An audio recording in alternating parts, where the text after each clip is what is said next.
Three. Welcome to the WolfShadePodcast. I'm your host, Anthony Wren, aka WolfShade. You know me as the worm guy, the slides black dude in existence. You know me.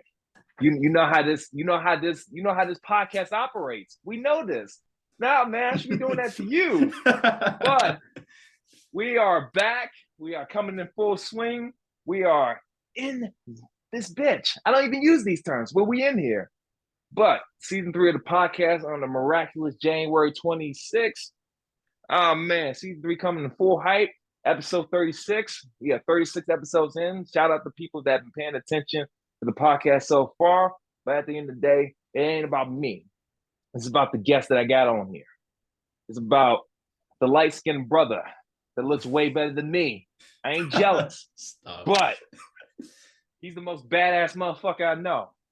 At the end of the day, you gotta give him credit where he do. He's DJing. We both got skills in music. He DJs, plays instruments. He's out in the open like that. He loves anime. He gets the ladies left and right, even though he doesn't think he does. But yeah, he does. But it's one of the most brightest minds in the DJ game, the head DJ Anime Alliance, Kanoa, aka Arachnix, aka DJ Tropics. Welcome to the podcast. Thank you, man. Thank you for having me. I'm excited to be here, man. Very excited to be here. I've been a day coming, indeed. I know. It's been hectic the last few months, like trying to get this podcast up and going and everything. So yeah, I appreciate you joining me though, for real. Absolutely. Time for you, absolutely. Yeah, but obviously, like I said, you got experience in the DJ and like you got years and years and years of goddamn experience. Like that just goes along with my first career. Like just what having a career DJ, like what is that like to you? Man, no pressure, right? I mean, no pressure at all. I'd have to say, like, it's, ever since I was a kid, when anybody would ask me what I wanted to do when I grew up, my first response ever would be make people happy, bring joy to the world. And, as I grew up with music right from birth, listening to Pink Floyd to go to sleep, Bob Marley was my starter growing up in the 80s classic rock, 90s. As music progressed with my life, it became almost like breathing to me. Anywhere I go, I have my headphones on, and back in coming up on a year now in April, I just decided that it was time to go and make the change into DJing and to go and take the knowledge that I have and the love for music that I have and share it with the world. And it's honestly just been a blast and a dream come true, man. There's really no other word to really describe it. That's what's up. Yeah, I understand that because, like, you got the feel for a certain thing that, you kind of never expect that you're able to do. But then once you get in the feel of that, you just be like, shit, I can really do this. Because I was like that with, guitar and violin because I played it when I was a kid, kind of do on and off now. I didn't think that. And then, like, listening to certain musics with guitar and all that is just like, shit, okay, practice makes perfect. So that makes a lot of sense coming from you. Absolutely. When it comes to being a DJ, because like I believe, like I would say as a musician, not really, but like as a musician myself and stuff like that, every person who does a specific set or whatever has their own approach to things. Like every DJ, in my opinion, has their unique approach on how they prepare their own set. Like like what is it like? Like, can you describe like how like you prepare for a live set, whether it's like a different venue or or you're getting for a feel of things in general? Let's see. I mean, usually I start with if there's like a theme for the event or for the club for that night, whatever the case may be. Obviously go through restrictions of certain genres or what they're looking for. And to be honest, most times, because I'm always listening to music, like beginning to end of day, like I will just have a song come through shuffle, and if it picks out for the vibe, that's what I run with. Like if I somehow have Pitbull randomly play, I'm like, damn, that seems like a vibe to play next weekend. even for a lot of the Anime Alliance events that I do, whether they're Demon Slayer or all any different types of animes or themes, like with Pokemon Sanrio coming up, Pokemon Mhm. themes got to be in there, And so I guess it really just comes down to what feels good in my gut, for the past, ever since I started DJing live back in August of last year.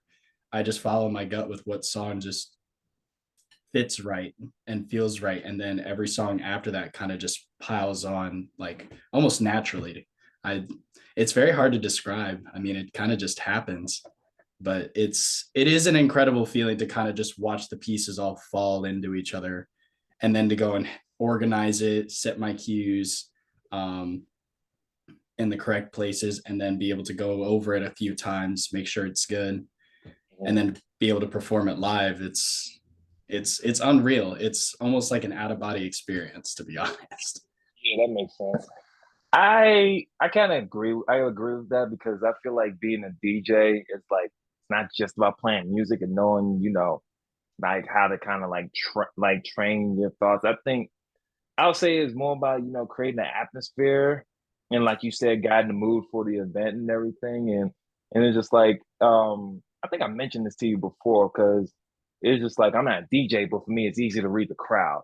And I feel like a DJ knows Mm-hmm. that just based off the bat like that. Crowd control. It's Yeah. so important. I will say, even from my own personal experience in the 60 plus gigs that I've done, sets that I've done in just the past 6.5, 8 months, I have on multitudes of occasions just taken songs out of my set list and go, you know what, this would fit better.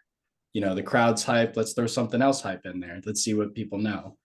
Yeah. And it's crowd reading. And that's how you really just get people drawn in and stay. Yeah.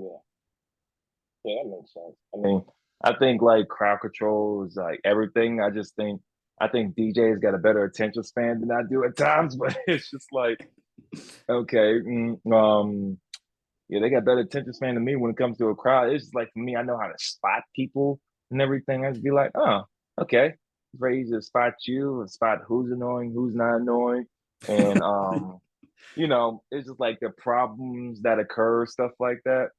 I mean, Mm-hmm. obviously, being a DJ, you do have technical problems. It's like, you know, and I know Oh those are yeah, like it happens. the most annoying aspects. It's just like, how do you handle that type of like problems doing a live like performance? Because I know that ain't easy. With like technical or with people? I'm gonna say technical first. Um, I mean, technically, it's a matter of just preparation. A good friend of mine, Bobby slash Trapter, he's a very popular DJ that I've worked with Dude, that's my numerous times. boy. I love him. One of the first things my very first event with Anime Alliance was Cyberpunk, the Cyberpunk cosplay event back in August 19th, if I remember correctly. And Yeah. leading up to that, Silver introduced me to him. And one of the very first things he ever told me was, when it comes to DJing, it is 90% preparation, 10% performance. Mhm. And so when it comes to dealing with stuff technically, it's a matter of preparation, having all the right equipment, having extras, talking to the venue prior, making sure you know what you're working with, and being prepared, of course, mentally and physically to go and handle any challenges, whether there's internet connection issues or a wire gets snagged or a speaker blows, something doesn't work, you have backups for backups. And Mhm. so it's all preparation, really. Yeah. Yeah, preparation's like key to everything, even though people don't, listen to it sometimes. But you know, um, I would say preparation is like the main thing that should be handled in a certain aspect, if that makes sense. Because if Absolutely. you're not prepared, and then if you could think things off a fly and then like still pull it off, and hats off people that that do that. I can't do that, but it's just like I admire people that do that. That's like when I was talking to Third Degree one time, because like I remember when I saw him DJ, he kind of like, and I saw you do this too, kind of like mix like two track together so seamlessly, and I was like, you okay? Y'all showing off now, Like, like it comes to how? us, man. There'll just be times where a song will play and we're like, huh, wait a minute. We'll go and find it, we'll test it out, and we'll send it. Yeah. But No, it's like, freehand work is so much fun. I will say at least 50% of the sets I've ever played, I freehanded just off the noggin. Just songs, just that automatic song list I know. you freehanded almost like 56% of your playlist, and I was like, and then I was just like, you must think I don't know freaking music, because like I'd be like, yeah, he's gonna play the song next, and then look, you play that song. Like, really? You thinking I'm not gonna know this? Fair enough. Fair enough. Hey, If that means you're anticipating though. That means you're paying attention, which is good. I just try to keep updated with the latest music trends, but knowing me, I just don't do that. But it's just like, Mm-mm. because DJs are always on top of the latest music trends and all that. Because I know you be on top of that game like it's nothing. I'd be like, Mm-hmm. how the fuck do you Certain be genres doing at that? least. It's also to what genre you want to be. Another one of the greatest pieces of advice I've been trying to take in is from Bobby as well, is not to lose your identity as a DJ. You know, if you are prone or automatically wired to certain genres or a certain style of DJing, stick with that as much as you can and continue to work on it till that opportunity for you to go and show that comes across. And so, like for me, it's a lot of EDM. I grew up with EDM since I was 4 years old, listening to Skrillex, Nero, all those older guys. Yeah, that was my start. And to this day, that list is just huge. I could sit here for an hour and name EDM artists all day. But I also, but it's the same. It's that same computation like I did for Halloween. I made a a compromise per se with crowd control and what I wanted to like fully bring out. And so, yeah, like Yeah, solving the process. I Listen, I love the hell out of that event, but I was sweating my ass off. I couldn't do it. I know. I went heavy. I went very I was heavy. like, damn. But that's the thing I love is even with my ADHD, if there's anything that calms me, it's that those chaotic sounds, that heavy kind of bass. I love dubstep. I love all that fun stuff. And that's why I love that set so much, is because I got to bring, the fun house stuff and the remixes and the songs we all know and love to party, but I can also bring all the fun headbanger stuff at the same time. I made a compromise. And Yeah. So yeah, because it was hot though. It was very hot. Yeah, because I remember Bobby did that for the My Chemical. Wait, you did that too? Wait, wasn't you DJing at that too? Mm-hmm. Yeah, because like I remember I did a compromise for that, and I was like, okay, I see y'all. Because Mm-hmm. like, Mm-hmm. cause like I was talking with Bobby, like obviously every DJ or even the DJ, even though that's not a word, they got their favorite compromise, like favorite equipment they love to use. I forgot what his was, but you mentioned to me what yours was, but you can say it again here. Like everybody got their favorite equipment they love to use.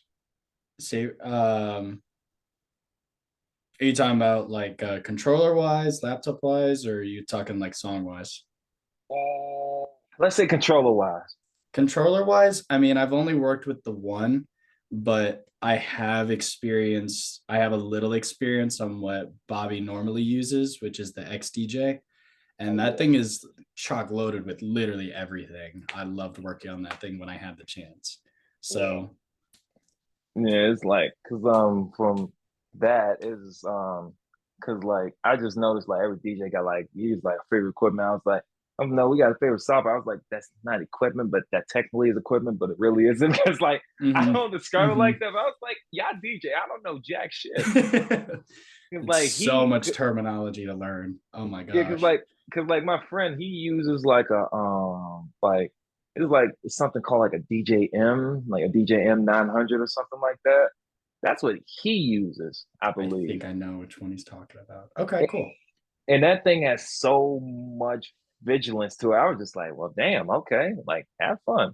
And then like obviously with being a DJ, you got to build relationships and stuff like that. And somehow my ass is still single, but anyway, I was just being stupid. Your But time will come, man. Your time will listen, come, brother. I'm Patience. not in a Patience. freaking rush. I'm not in a rush. Like Right there obviously when with it you, comes man. to Right there DJing, with like you. obviously when it comes to DJing, like, gotta build relationships. You gotta like build relationship with venue owners, organizers, all that. Like obviously we Networking. got like Yeah. networking with like with Gore showed you, that goddamn yogurt showed you. I love that lady who always introduced. Yoju. Yeah, Stephanie, I tell, yes. yeah, I love that woman. She don't believe me half the time. I just tell her, you just, I She's just tell her, awesome. She's awesome to talk to.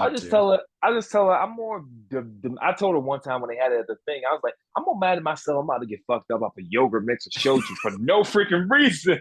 It's so good. It's so It is good. though. It's Cause like when I ran into what's his name, I was like, yeah, you got me fucked up last time. I can't talk to you.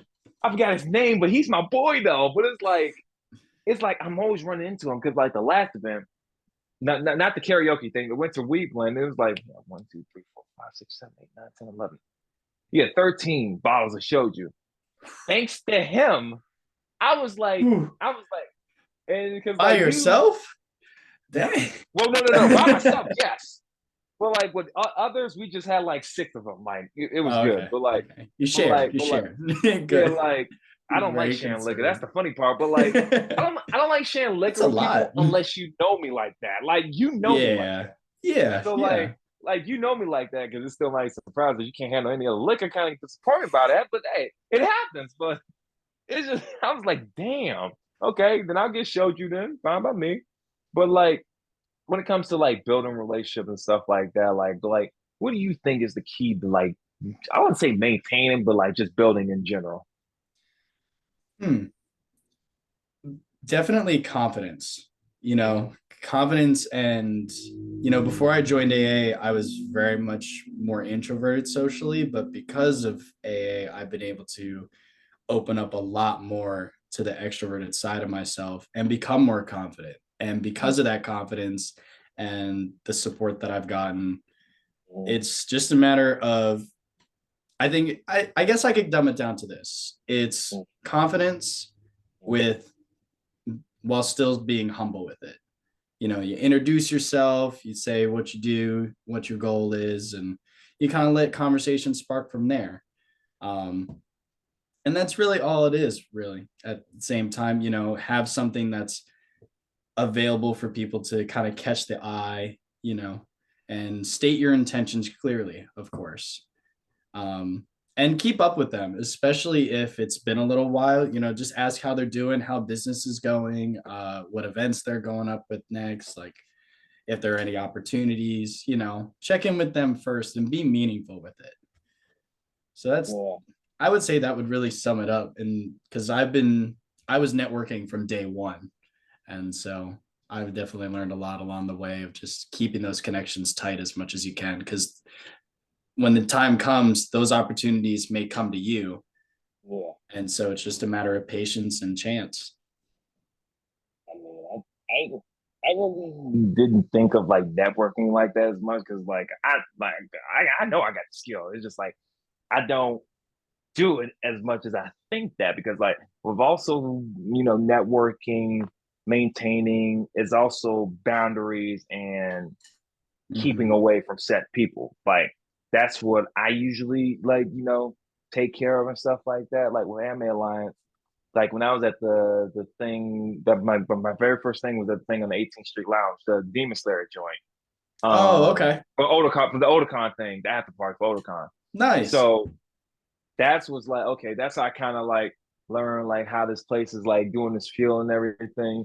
Like shit, I'm not even a goddamn promoter for this place, but it's just like I do one dance move, and people was like, "Hey, you the guy that did the worm." Like, thanks to you, we just come to these events now. I was like, "Wait, shouldn't y'all be telling that to Silver and not me?" Because like I don't promote the hell out of this goddamn thing. Yeah, but Like, that's the amazing thing is, we've been able to create such an environment to draw people in that they want to talk about it.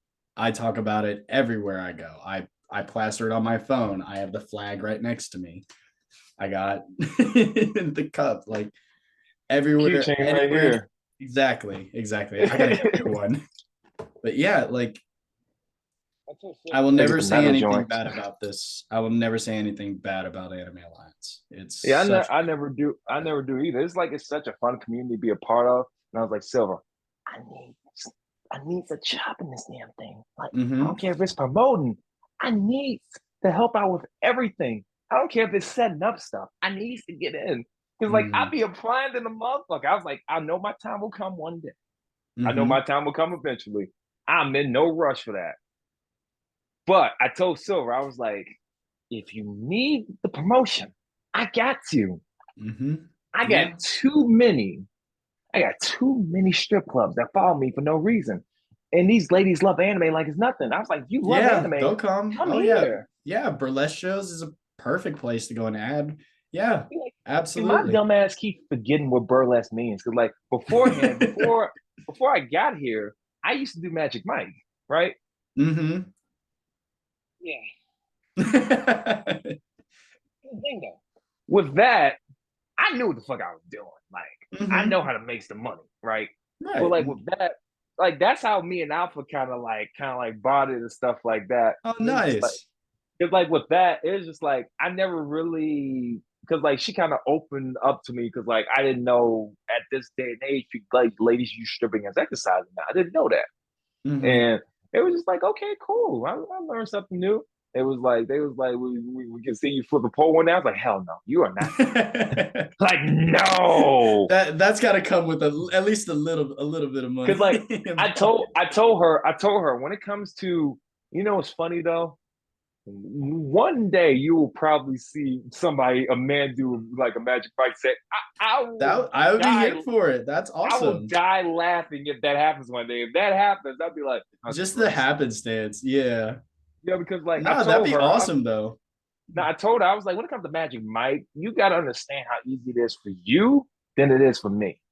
Because Yeah, it's very because different. because one, if a Magic Mike, because like I told her, I was like, you've seen the movie, right? I was like, if you've seen the movie, you've seen how Chanting's character had to ask permission in order for her to grind on you. That's what we Mm-hmm. have to do. Like, it's Mm-hmm. not Yep. easy for us as No, it is no, there for are you. so many more boundaries. Yeah, I Yeah, get it. so I get it. so I was like, don't get me wrong. It's just like if you got a certain friend that love to get grind on by wolfshade, I got you. But at Mm-hmm. the end of the freaking day, I have also been asked to hit the pole, and I also deny. I totally get it. I sworn totally get it. I could have sworn that you kind of like tested out the leniency No, for that the was not poll. me. It was not me. It was That was somebody, but it wasn't that me. was what's his name then? I forgot his name. Yeah, I forgot. I was like, cause like I wasn't paying attention. Cause like I was like, is that Choppers? I was like, no, no, no, that's somebody else. So I was like, I wouldn't be surprised if he I'll actually stick to tested out. the other stage behind the DJ booth. So I was like, I wouldn't be surprised if he actually tested out the lenience of that freaking thing. That would have killed me. But no, it was just like I was saying, you gotta understand how much limitations we got. And it's just like it's always Mm-hmm. limitations for a lot of things that any career they do, because like it's limitations when it comes to being a musician, being a DJ, being a voice actor. It's like a lot of limitations when it comes to There's a that. game to play. Absolutely. There are Yeah, rules you have to respect, and a lot of them unwritten. Yeah, yeah. absolutely. Like, and it's just like with that, like when it came to podcasting, there's a lot of limitations. Well, it's not really limitations. Like you choose to have limitations, but like I kind of like enforce them, like who I have on, who I want to bring in, who I want to bring on, just to kind of like grind into them, be like, yeah, you kind of did this. Don't lie to me. But like, it's just like it's kind of like Mm-hmm. that. But at the end of the day, it's always a set limitations of what others like that people can do, and not like people don't understand that. Mm-hmm. And It's like, a safe and comfortable place, but we're gonna have yeah, fun. Yeah, yeah. I get So that. it's just like I try to do that as much as I can and just be like when I do my comedy sets, I'd be like, okay, I know it's gonna be somebody that don't like it, but I would say don't come to a comedy set if you can't handle a joke. Like I've always do Yes, that. I So like agree. I so like agree. I always try to create a memorable thing for people. And that kind of goes along with my other thing is just like, how do you ensure like your sets are unique and memorable for most people? Um, hmm. I guess I would say the easiest way is to just not repeat too many songs. I'm always music hunting. I'm always working on something new or just listening to listen. And obviously, even with new songs that just decide to come out and all mash together, I do my best to not reuse songs. Like I would say about like 35% of the sets that I've are like completely done and would be ready to like rerun anytime have zero repeats within them between remixes, originals, mashups, certain mashup combinations between songs, even certain transitions I don't repeat. Um, and I just try to find something new, you know. Yeah. House is such a popular genre right now, especially for clubbing. And I think there are so many options and so many roads to go. Like it's almost limitless. Yeah. And like I just did I had a buddy of mine send over a possibility of Giorno's theme by JoJo combined with Hotel Room Service by Pitbull. And I Yeah. tested it and it's actually pretty dope. So something to look forward to, something to look forward to. But yeah, it's just a matter of keeping things fresh and new, not only for yourself, but for the crowds. Yeah, that makes sense. You can play 2000s club music all day long, but if you don't add like a little spice to it, people are going to get old with it. Same thing with like emo tracks. Everybody, those are big crowd pleasers, but at the same time, how many times are you going to play it each weekend? So it's like, all right, what's next? So give us something new. Yeah, yeah, that makes sense. Yeah, I think it goes along the lines of certain things that kind of like braise with the sets and everything that you do, like how you do it and what you got to do with it as well. If that makes sense. So I agree with that. And when it comes to that, um, and when it comes to that, it's just like, okay, what can we do to go along the lines of like, how can we do this? What can we do with this? How can this be like how can this be something that can help out with that as well, if that makes sense? So yeah, I think that makes sense and goes along the lines of like, with a DJ career and all that as well. That kind of goes along. And my dogs are barking right now. I hate these bastards. You're good. But You're good, man. No worries. but like but yeah, so it's like, okay, how is like we can bring the crowd control with that, and how can we just like, do certain things that can go along with the crowd as well. So yeah, it's like, yeah, and that's a lot of why I love EDM music is because there are so many avenues you can go. It really just can come down to BPM and what note it's in, and you can mash up practically any limitless amounts of songs together. And that's what I've been able to do freehand, especially with all the new stuff that I find. I'm like, oh, I kind of want to listen to this right now, and I think it fit with the crowd. But so with this, and it just comes to the brain sometimes. yeah, that makes sense. But like when it comes to that, is like, because I know you produce your own music from time to time as well. Like, what's the process with like just producing your own music in general? Because I know producing and a lot of things is not easy. It's definitely a journey. I've done most of the research by myself before I got any of the software, and I actually just secured the software last Monday. So I've been trying to take all the stuff between sound design, music theory, and just knowing the patterns, chords, and just taking all that information I've been prepping and memorizing the past couple months and applying it now. It's honestly just researching and playing around with it till something fits. You just have that certain itch in your ear that just sounds right. Like clarity. Clarity is a big example of like how just a few certain notes and sounds can come together and it can be one of the greatest things in the world.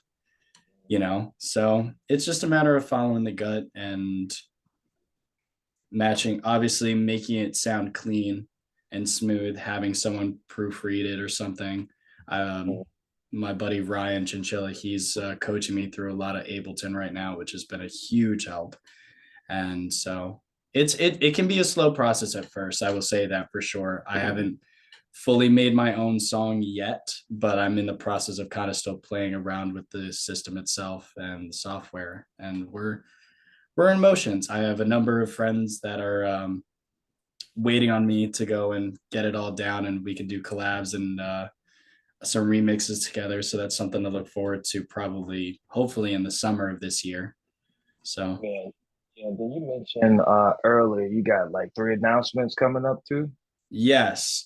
So I have, goodness, where to start? Well, I had already kind of let in on one that I'm starting to produce, and I have a number of friends wanting to do collabs. I'm over MagFest. I ended up reconnecting with a DJ that watched me perform at hashtag gaming arena the very first time back, I believe, in October. And he performed at MagFest on the big stage. So I got to go and chat with him and catch up with him, see where we are at. And he was like, dude, when the time comes, talk to me. We'll get you set up with my crew and we'll get you out here. We'll get you up set for MagFest next year and all that fun stuff. So that's definitely something promising. And I actually got to meet his organizer, who does exclusively EDM stuff across DMV area, especially up in northern Baltimore, if I remember correctly. So that'll be something to look forward to that I'm working a deal with right now. And then I am currently working with two soju companies to go and start sponsorships and advertising here soon. I just got to sign a few papers and hand them over, let them know I'm legit, and we should be ready to roll from there. And then I guess for the fourth one, merch. We are starting a merch line that I will be introducing at the Pokemon Sanrio event, and I'm very excited for that. My buddy, other friend Ryan, is working on the designs right now. Printing is cheap, and I'm excited to share it. You know, so hell yeah. We discussed the final what was it, the final Angel project earlier. So what along the lines of you trying to go along with that? Oh, for the Fallen Angel project? Yeah, well, I mean, it's a year-long project that will obviously be kind of separated month by month. We'll get a studio. Everybody just grabs a pair of wings and black wings feathered, and we just take badass pictures. And I think it would look cool.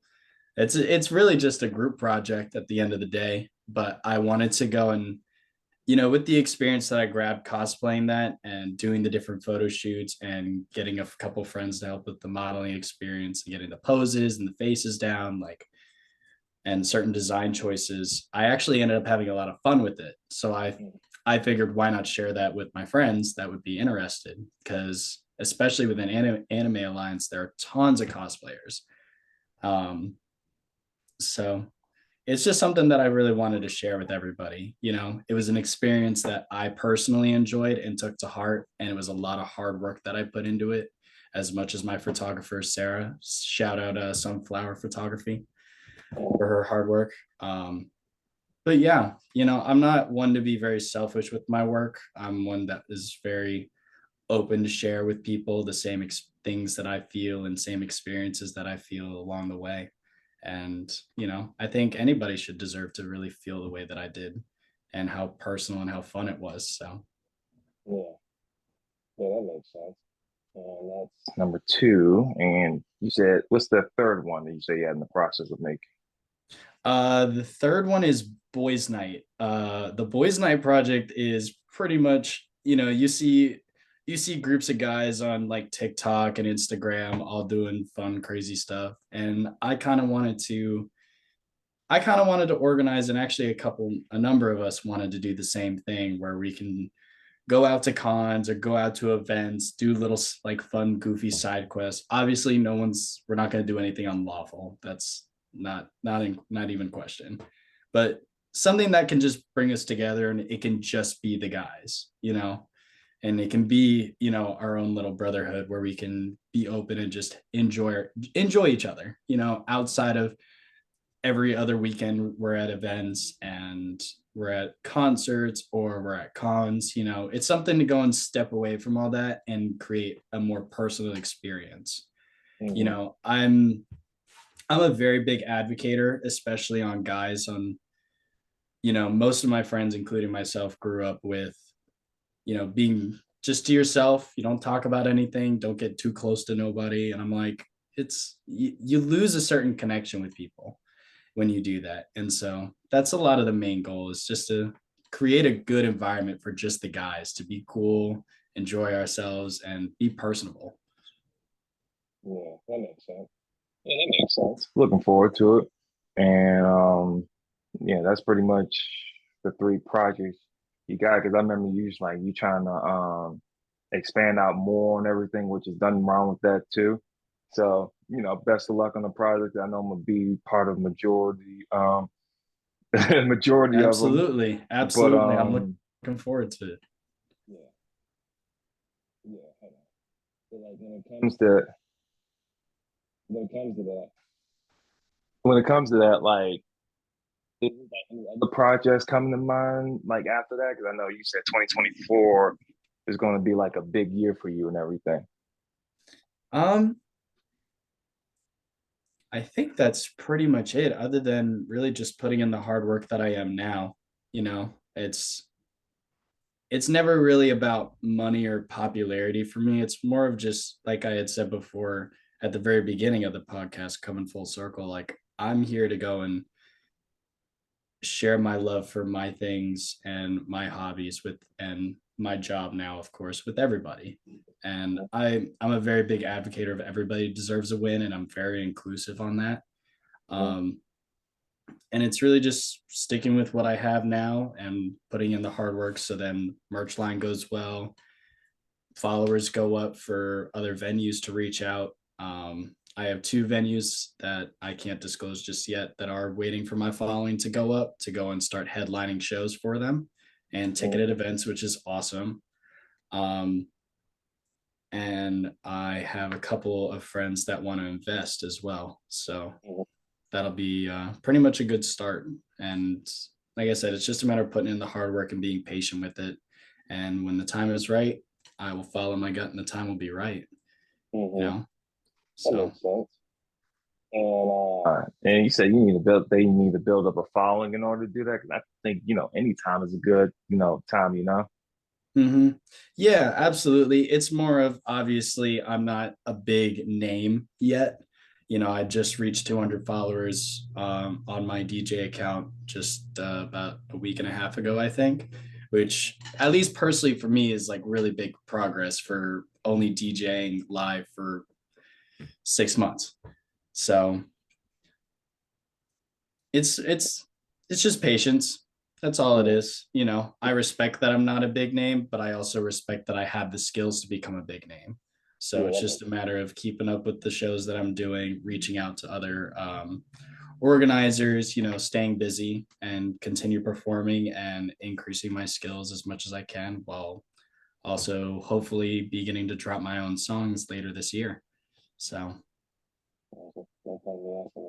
Because I was going to ask, how do you promote yourself and attract new guests? You just basically said it right there.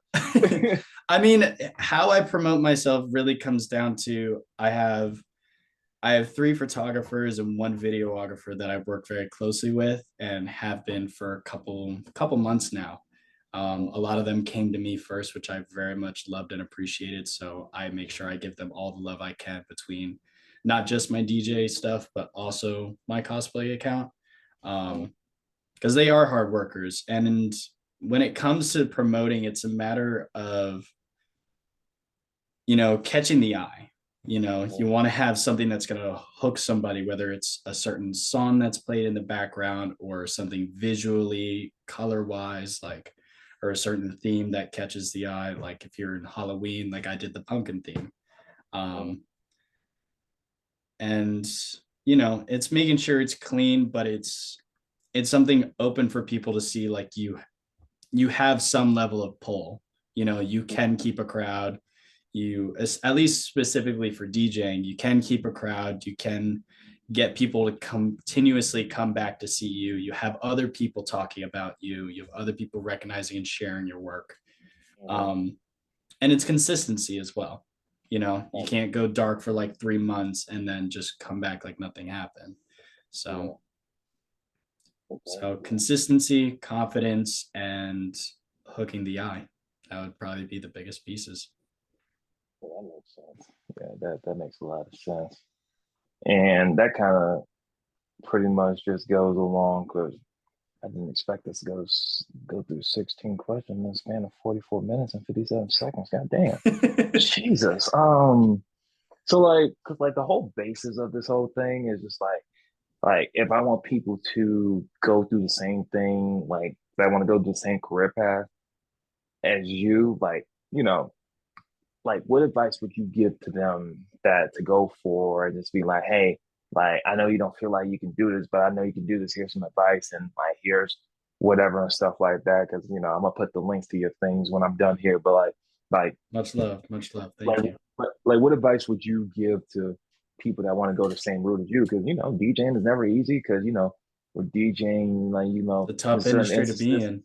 Yeah, because like I know certain instances where you have to improvise during a live set. Like there's certain instances where you have to like approach, like how to set a new approach for a new venue and stuff like that. Like this ain't easy because like I know it's a specific quote that I'm thinking of that is pretty much defining my question, but my memory ain't walking too good. But like what advice would you give to people that's trying to go the same route as you and not be nervous as hell? Because I did have a lot of people. I had 57 people DJ, not DJing wise, but like they kind of sent in questions, be like, ask them like, what is a quote that kind of helped you out, like, with your career, and what advice would you give to them? Hmm. I would honestly have to say, like, be uncomfortable. Mm-hmm. Be uncomfortable as much as you possibly can. Mm-hmm. When I started live DJing, even when Silver asked me for the first time if I wanted to DJ one of his events, Mm-hmm. I had no stage presence. I had no stage experience. I still struggle with stage fright even today. But if you love to perform and to play music, especially as a DJ, and you have those patterns down and you understand the terminology, Mm-hmm. if you love it, do it.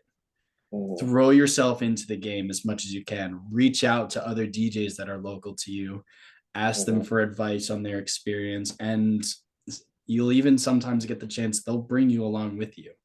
You know, Mm-hmm. um, be professional. Be professional with anybody you talk to, whether it's business or just even a friendly meetup. Just saying hi. Be professional with them. Just because you know them doesn't mean you have to go too far. Um, and be patient. Opportunity, if things are meant to happen, they will happen the way they're supposed to, and opportunities will come to you. I would say in the 6 months that I've been doing this seriously, I I have been lucky, but I've been grateful, and be humble as well. You're going to gain, assuming things start to take off, you're going to gain followers, you're going to have attention, but be humble with it. It's good to have your ego when you need it, but know Mm-hmm. when to have it and when not to, because that's how you secure better connections and just are able to communicate deeper with people. You know, Somebody that may just be a promoter or another friend that DJs end up being your best friend, and more opportunities are open to you. Mm-hmm. Um, let's see. I guess the only other thing to really tack on with being patient is know that you don't have to go all in right from the start. Mm-hmm. You do take the time to learn the stuff you don't understand, or the terminology, or certain patterns, or how this does what. YouTube is a great source. Most of the stuff that I learned has been off of YouTube, and I have watched multiple videos a couple times over just to make sure I got it. And with time and with time and the dedication, and if you really want it, things will go your way. Mm-hmm. 100%. Yeah. um, and it is a tough industry to be in. I'm very lucky and considerate of the fact that I haven't had a level of competition that I have yet to see, but Mm-hmm. that's where being humble comes in, because where your competition may be there, they may be your best friend. Makes And sense. so, yeah, just do what you love, really. If you love it as much as we do this work, things will go the right way and the way they're supposed to, 100%.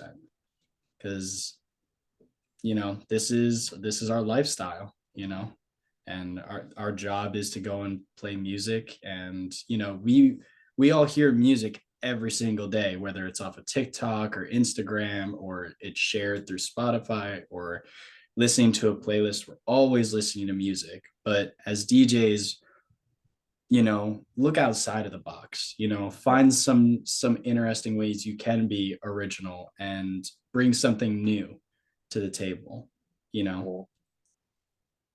so that makes sense. I would say like, that's what I'd say.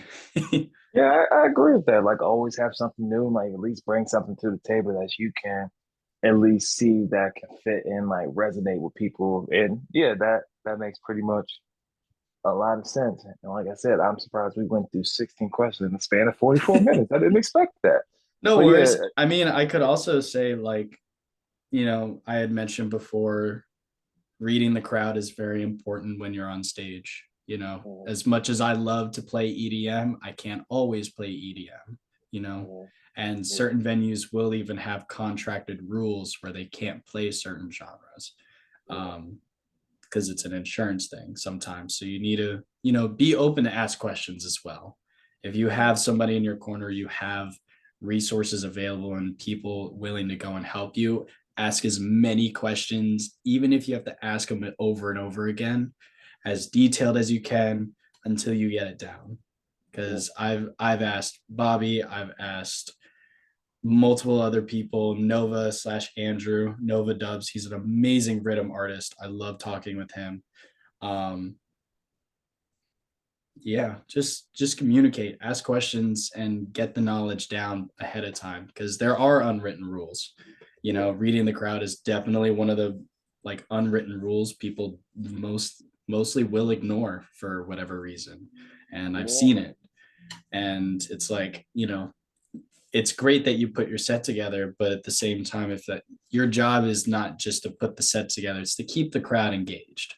There are ways around where you can, even for me, I could do buildups of 2000 songs with recent EDM house music and mash them together, and you get the best of both worlds. It's a matter of just finding those compromises, but reading the crowd is definitely important. And yeah, you heard it here from the legend himself.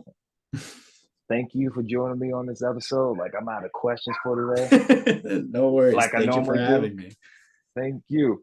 This episode will be uploaded Eastern time, 7 o'clock.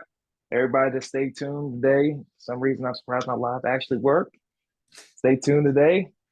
And yeah, if y'all guys want a part 2, let me know. Follow my boy.